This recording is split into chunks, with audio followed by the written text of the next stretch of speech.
Halo semuanya, selamat datang.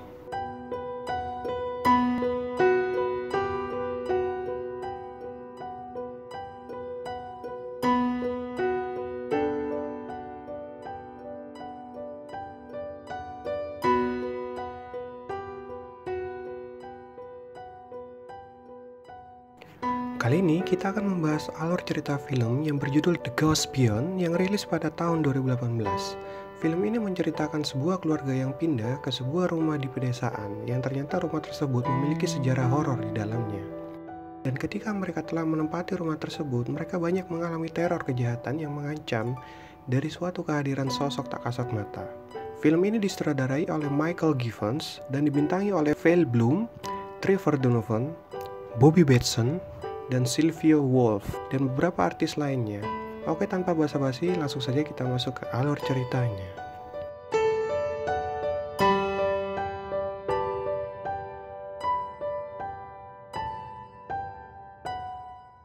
Awal film dimulai ketika keluarga Burrows sedang melihat rumah yang akan mereka tempati nantinya. Di sana ia bertemu dengan Joe, seorang tukang perbaikan rumah, dan Carrie, seorang agen properti. Keluarga Burrows pun berkeliling melihat keadaan isi rumah tersebut dan melihat ada sebuah organ yang berumur 200 tahun menurut si agen tersebut. Dan tiba-tiba ketika mereka meninggalkan organ tersebut dan melanjutkan tour house-nya, pada saat mereka mengecek sebuah ruangan, mereka melihat sebuah lemari yang ternyata and creepy doll. Stanley yang merupakan kepala keluarga Burrows semakin tertarik untuk menempati rumah tersebut karena ia merasa akan mendapatkan ide-ide untuk menulis cerita horornya setelah melihat boneka-boneka seram yang tergantung di dalam lemari karena sesuai dengan profesinya sebagai penulis naskah horor. Sebelum mereka menempati rumah tersebut, si agen memberitahukan bahwa rumah yang akan ia tinggali bisa memberikan dampak pada kejiwaan penghuninya dan menceritakan sejarah rumah tersebut bahwa anak gadis dari penghuni sebelumnya telah meninggal dikarenakan ayahnya membiarkannya mati kelaparan di dalam kotak mainan setelah memakan bonekanya untuk bertahan hidup. Dan anak gadis itu bernama Allison. Setelah mendengar cerita tersebut, mereka pun malah semakin menyukainya dan ingin segera membelinya. Dan di hari pertama kepindahan mereka ke rumah baru, mereka sangat menikmatinya. Akan tetapi, saat si bocil bernama Johnny sedang tertidur, ia tiba-tiba terbangun dan mendengar ada suara yang sedang memanggilnya. Si bocil pun mengikuti hantu yang berlari ke arah kamar ayah dan ibunya yang sedang enak-enak. Ketika pagi hari, Benjamin yang merupakan rekan kerja Stanley berkunjung ke rumah mereka yang baru dan memberitahukan kabar baik mengenai karya naskahnya yang diterima di salah satu studio. Akan tetapi, Stanley merasa tidak adil dengan sistem upahnya yang dibayarkan setelah naskah selesai dan berharap mendapatkan upah di muka terlebih dahulu untuk dapat menutupi biaya cicilan rumah dan kehidupan sehari-harinya. Pada saat si bocil bermain di tangga,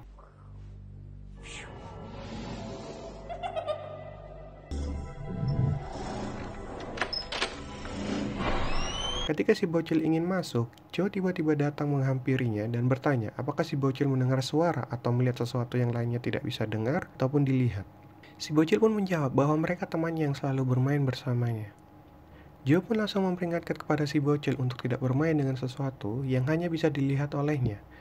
Si bocil pun menjawab bahwa teman tak kasat matanya itu melindunginya dari arwah gadis penghuni sebelumnya yang meninggal, yaitu Allison yang memiliki julukan Ali si pemakan boneka. Dan si Joe tetap memperingatkan si bocil untuk menjauhi teman tak kasat matanya itu karena bisa berbahaya baginya. Dan setelah itu, Joe memberikan sebuah kalung jimat untuk menangkal arwah jahat dan dapat melawan rasa takut si bocil nantinya. Saat si bocil sedang bermain di ruang kerja ayahnya, ia mendengar ada suara memanggilnya dari arah lemari.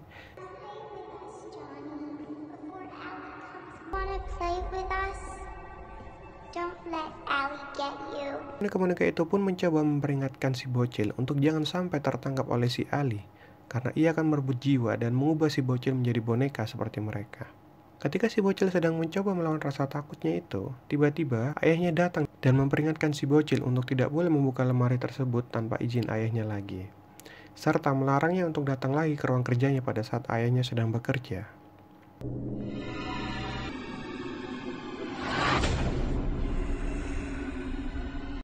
Saat Jenny, ibu dari si bocil pulang dari supermarket, ia melihat si bocil sedang termenung. Si bocil pun mengadu kepada ibunya kalau ia habis dimarahi oleh ayahnya dan meminta izin untuk bermain bersama anak-anak lain di rumahnya, karena ia selalu mendengar ada suara anak-anak di rumahnya.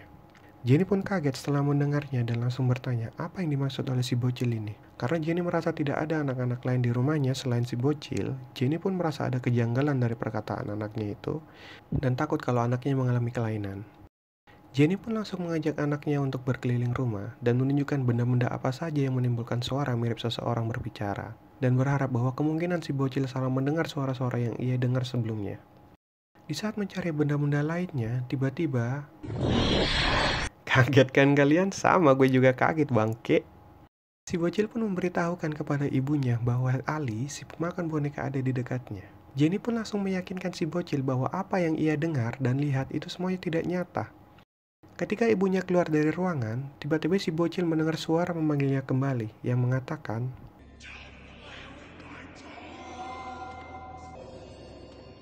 "Don't hurt my friends." Si bocil pun langsung lari terbirit-birit keluar ruangan setelah melihat penampakan si Ali yang sedang memakan boneka. Lalu ketika si bocil hendak ingin tidur, Play with me.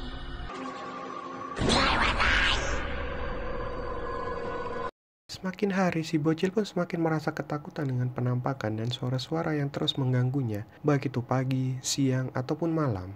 Si bocil pun mulai merasa tidak nyaman akan semua teror tersebut dan mengadu kepada ibunya. Tetapi ibunya tetap berusaha meyakinkan si bocil bahwa apa yang ia alami semuanya hanyalah khayalan dan tidak nyata. Lalu suatu hari ketika Jenny ingin membersihkan tempat tidur si bocil, ia melihat ada jejak kaki hitam yang mengarah di bawah tempat tidur anaknya. Ia pun menemukan ada sebuah tas yang berisikan boneka, pisau, serta barang-barang lainnya milik suaminya tersebut. Jenny pun langsung menghampiri ruang kerja Stanley dan memarahinya, karena Jenny sudah merasa muak dengan semua kondisi yang ia alami di rumahnya, mulai dari ketakutan si bocil dan sikap aneh dari suaminya yang semakin hari semakin aneh karena stres yang ia alami saat bekerja dan ditambah selalu memikirkan perselingkuhan istrinya dahulu. Kondisi Stanley pun berakhir dengan stres yang memuncak akibat dari kerjaan yang sampai saat ini kesusahan mendapatkan ide untuk membuat sebuah naskah cerita horor. Lalu ketika suatu malam, ia mendapatkan sebuah ide setelah melihat boneka di depannya, yang ternyata ide tersebut merupakan sebuah cerita yang sama dengan sejarah horor yang terjadi di rumahnya. Dan berakhir kejiwaannya terganggu, yang sesuai dengan apa yang diceritakan oleh si agen properti sebelumnya. Lalu saat malam ketika bocil tertidur, tiba-tiba ia terbangun ketakutan akibat dari suara Ali yang terus menerornya. Karena si Ali sudah tak tahan lagi untuk membawa jiwa si bocil untuk dijadikan boneka koleksinya. Kayak orang sange aja ini hantu. Dan pada akhirnya si bocil berakhir kehilangan jiwanya dan hanya memiliki tatapan kosong di matanya.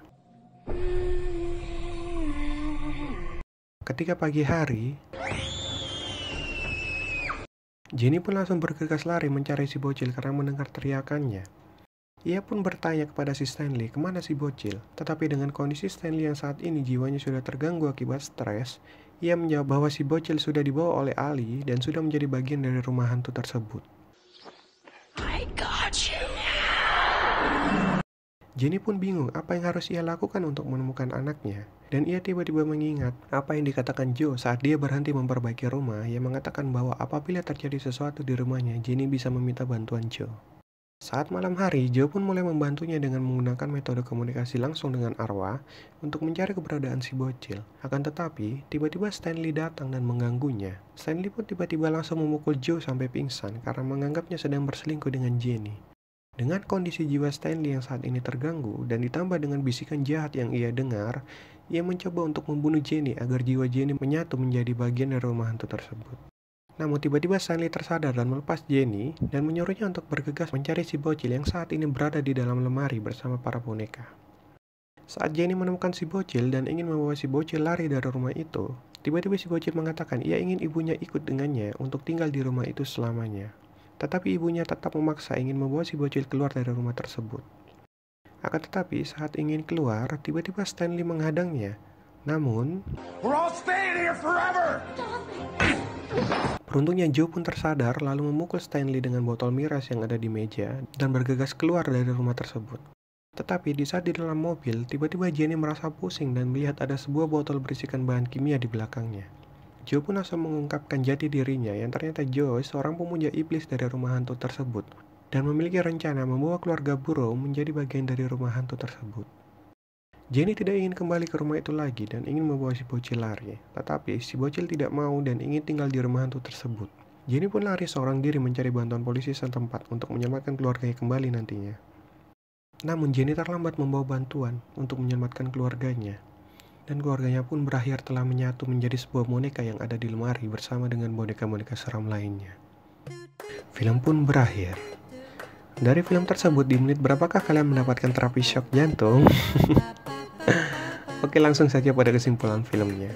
Mungkin kalian bingung kenapa sih Joe susah-susah menolong mereka kalau ujung-ujungnya dia membawa mereka kembali ke rumah hantu tersebut.